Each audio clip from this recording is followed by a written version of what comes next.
Global Malayali ന്യൂസിലേക്ക് സ്വാഗതം. ഇനിയിപ്പോൾ ലോകം തിരിയാൻ പോകുന്നത് ഡോളർ വേഴ്സസ് യൂണിറ്റി. ഡോളർ, അമേരിക്കയുടെ ഡോളറാണ് ലോകത്തെ കീഴടക്കി വെച്ചിരിക്കുന്നത്.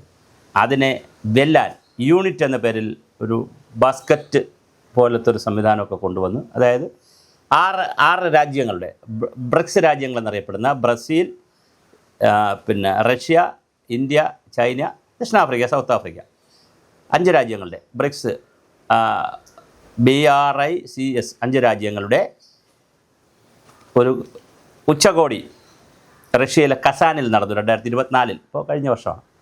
അവിടെ വെച്ച് റഷ്യയുടെ വ്ളാഡിമിർ പുടിൻ നോട്ടിൻ്റെ കറൻസിയുടെ മാതൃക പുറത്തിറക്കി. അമേരിക്കൻ ഡോളറിൻ്റെ ആധിപത്യത്തെ പിടിക്കുക എന്ന് തന്നെയാണ് ലക്ഷ്യം.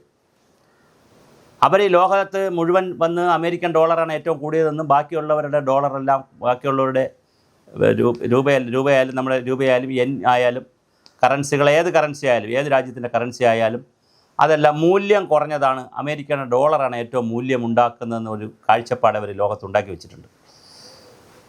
അപ്പോൾ അത് ഇപ്പോൾ വിദേശ രാജ്യങ്ങളിലേക്കൊക്കെ നമ്മൾ പോയി താമസിക്കണമെങ്കിലോ അല്ലെങ്കിൽ നമ്മൾ വിദേശത്ത് ടൂർ പോകുമ്പോഴൊക്കെ നമ്മൾ ഈ ഫോറിൻ എക്സ്ചേഞ്ച്, മണി എക്സ്ചേഞ്ച് ചെയ്യുന്ന ബാങ്കിലൊക്കെ കൊണ്ട് കൊടുക്കുമ്പോൾ, കൗണ്ടറിൽ കൊടുക്കുമ്പോൾ ഡോളർ കൊടുത്താൽ, ഒരുപാട് തുക കൊടുത്താൽ, ഡോളറിൻ്റെ ഇരട്ടി തുക അല്ലെങ്കിൽ 3 ഇരട്ടി തുകയൊക്കെ കൊടുത്താൽ മാത്രമേ നമുക്ക് ഡോളർ കിട്ടുകയുള്ളൂ. 100 രൂപ കൊടുത്താൽ 80 രൂപ നമുക്ക് കിട്ടുകയുള്ളൂ. അപ്പോൾ ഒരു ഡോളർ കിട്ടണമെങ്കിൽ നമ്മൾ അതിനേക്കാൾ പണം കൂടുതൽ, ഇന്ത്യൻ പണം കൊടുക്കണം.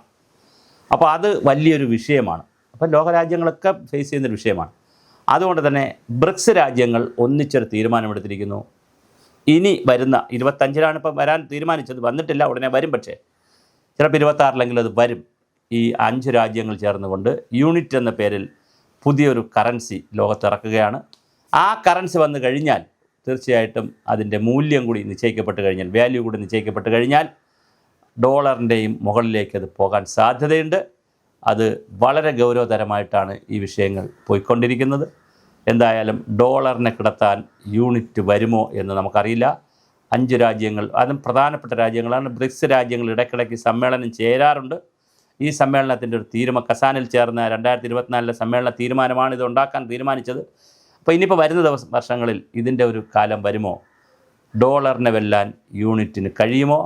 അതോ യൂണിറ്റ് വരുമ്പോൾ, അല്ലെങ്കിൽ വരുന്നുവെന്ന് അറിഞ്ഞുകൊണ്ട് അമേരിക്ക അടുത്ത തന്ത്രം എന്താണ് പ്രയോഗിക്കുക എന്നറിയില്ല.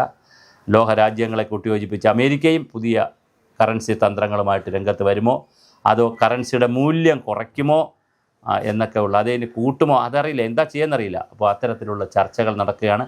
എന്തായാലും ബ്രിക്സ് രാജ്യങ്ങളുടേതായ ഒരു ഏകീകൃത കറൻസി വരാൻ സാധ്യതയുണ്ട്. അപ്പോൾ ബ്രിക്സ് രാജ്യങ്ങൾ എവിടെ പോയാലും ആ കറൻസി കൊടുത്താൽ തത്തുല്യമായ ഒരു വില അല്ലെങ്കിൽ ഒരു മൂല്യം ഓരോ വസ്തുവിനും കിട്ടുമെന്നുള്ളത് ആളുകളെ സംബന്ധിച്ചിടത്തോളം വലിയൊരു നേട്ടം തന്നെയാണ്. പ്രത്യേകിച്ച് ഈ ടൂർ പോകുന്നവർ, ബിസിനസ്സിന് പോകുന്നവർ, പഠിക്കാൻ പോകുന്നവർ, സ്ഥിരതാമസത്തിന് പോകുന്നവർക്കൊക്കെ ഏകീകൃത കറൻസി വരുന്നത് വലിയൊരു നേട്ടം തന്നെയായിരിക്കും.